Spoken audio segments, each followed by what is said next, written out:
ओम शांति। आज का अव्यक्त महावाक्य 18 सितंबर 1975 से लिया गया है, जिसका शीर्षक है माया के चक्करों से परे स्वदर्शन चक्रधारी ही भविष्य में छत्रधारी। निर्बल को महाबलवान बनाने वाले, माया के चक्करों से मुक्त करने वाले रहम दिल व स्नेह मूर्त शिव बाबा स्वदर्शन चक्रधारी सो छत्रधारी बच्चों को देख बोले, आज बाप दादा सब ब्राह्मण बच्चों के वर्तमान और भविष्य दोनों को देख हर्षित हो रहे हैं। हर एक स्वदर्शन चक्रधारी सो छत्रधारी है, वर्तमान चक्रधारी और भविष्य में छत्रधारी। चक्रधारी नहीं तो छत्रधारी भी नहीं। जिन बच्चों का इस संगम युग का यह थोड़ा सा अमूल्य समय निरंतर सदा काल चक्र चलता रहता है, अर्थात अविनाशी चक्रधारी हैं, वही आत्माएं सदा काल छत्रधारी बन सकती हैं। चक्रधारी बनने वाली आत्मा सदा माया अधिकारी होगी। माया अधिकारी आत्माएं ही बाप के बेहद वर्षे की अधिकारी बनती हैं, अर्थात स्वदर्शन चक्रधारी सो छत्रधारी बनती हैं। सदैव चक्र और छत्र दिखाई देता है।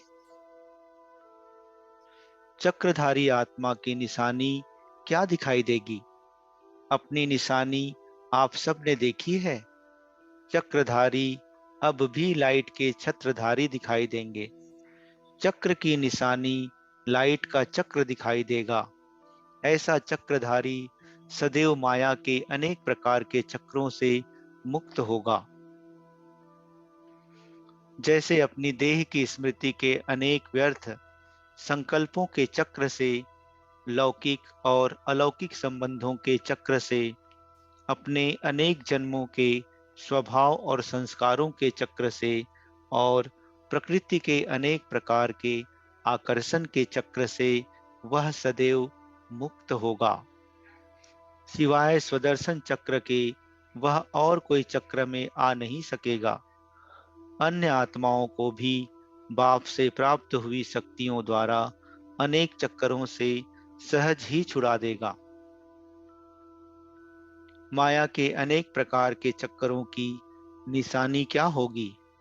जैसे चक्रधारी आत्मा लाइट के ताजधारी होंगी और बाप के वर्षे की अधिकारी होंगी, वैसे माया के अनेक प्रकार के चक्कर में आने वाले की निशानी क्या होगी?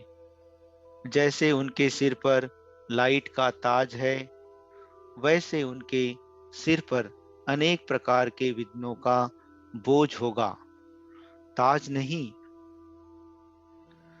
सदैव किसी न किसी प्रकार का बोझ उनके सिर पर अर्थात बुद्धि में महसूस होगा। ऐसी आत्मा सदैव कर्जदार और मर्जदार होगी।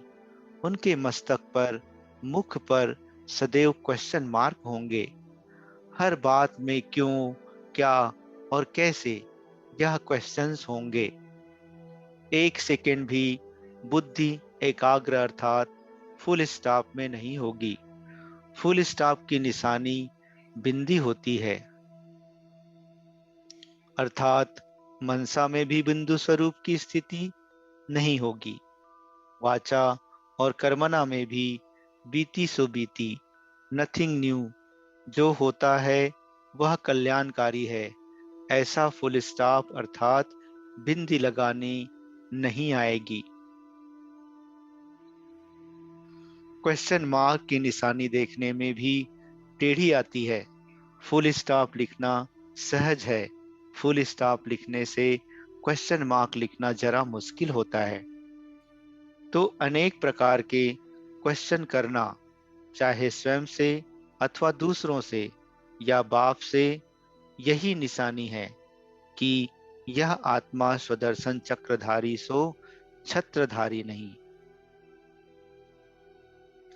ऐसी आत्मा हर संकल्प में सदा स्वयं से भी क्वेश्चन करती रहेगी कि क्या मैं सफलता मूर्त बन सकती हूँ? मैं सर्व के संपर्क में सफलता प्राप्त कर समीप आत्मा बनूंगी। मैं सर्व के स्वभाव संस्कारों में चल सकूंगी, सर्व को संतुष्ट कर सकूंगी। ऐसे अनेक प्रकार के क्वेश्चन स्वयं के प्रति भी होंगे और अन्य के प्रति भी होंगे। यह मेरे से ऐसे क्यों चलते?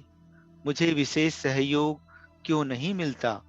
मेरा नाम, मेरा मान क्यों नहीं होता? इसी प्रकार के अन्य के प्रति क्वेश्चन होंगे। ऐसे ही बाप के प्रति भी क्वेश्चन होंगे। जब बाप सर्वशक्तिवान है तो मेरी बुद्धि को क्यों नहीं पलटाते?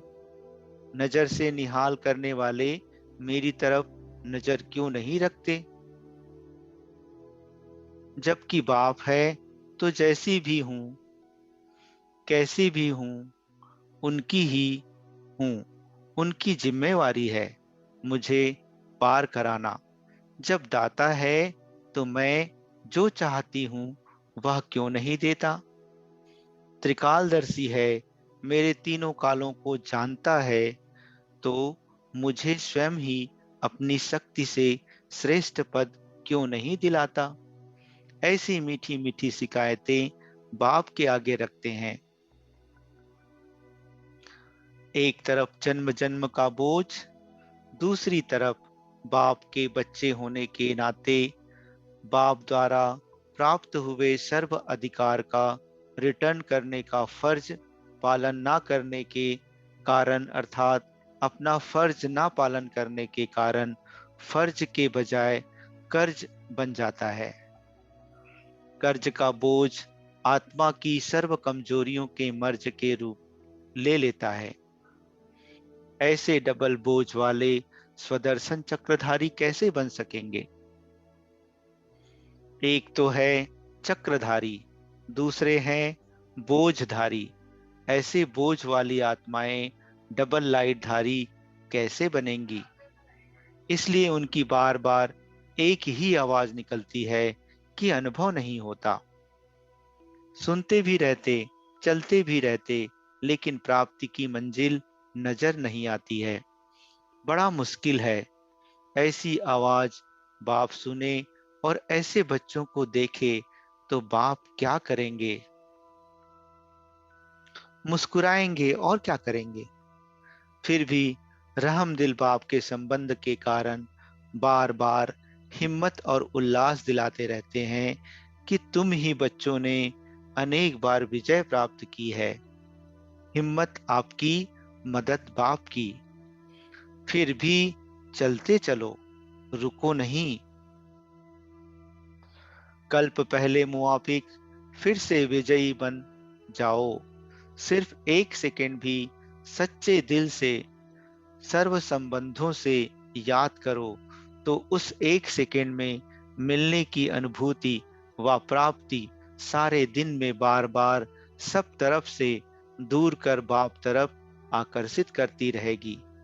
भले कितने भी निर्बल हो, लेकिन एक सेकंड की याद इतना तो कर सकते हैं। ऐसी निर्बल आत्माओं को एक सेकंड की याद रखने की हिम्मत के रिटर्न, अर्थात बदले या उत्तर में बाप 1000 गुना मददगार बनेंगे। इससे सहज और क्या करेंगे? या आपकी तरफ से योग भी बाप ही लगाएं? नाजुक बच्चे हैं ना, नाजुक बच्चे बाप से भी नाज करते हैं। इसलिए नाज युक्त नहीं बनो, लेकिन राजयुक्त और युक्ति युक्त बनो। समझा? अच्छा। ऐसे चक्रधारी, सो छत्रधारी, स्वयं को और सबको निर्बल से महाबलवान बनाने वाले, सर्व कमजोरियों की सेकंड में संकल्प में बलि देने वाले, ऐसे महाबली चढ़ाने वाले महाबलवान, अर्थात मास्टर सर्वशक्तियों को शस्त्र समान कर्तव्य में लाने वाले, ऐसे कर्मयोगी सहज योगी आत्माओं के प्रति बाप दादा का याद, प्यार और नमस्ते। इस मुरली के विशेष ज्ञान बिंदु। पहला, जो मनुष्य आत्मा वर्तमान संगम युग के समय स्वदर्शन चक्रधारी है, वही आत्मा भविष्य में छत्रधारी अर्थात राज्य का अधिकारी बन सकती है। चक्रधारी आत्मा की निशानी यह है कि लाइट का चक्र दिखाई देगा। ऐसी आत्मा माया के अनेक प्रकार के चक्करों से मुक्त, प्रकृति के भिन्न भिन्न प्रकार के आकर्षणों से परे बिंदु रूप में स्थित रहेगी। अच्छा, ओम शांति।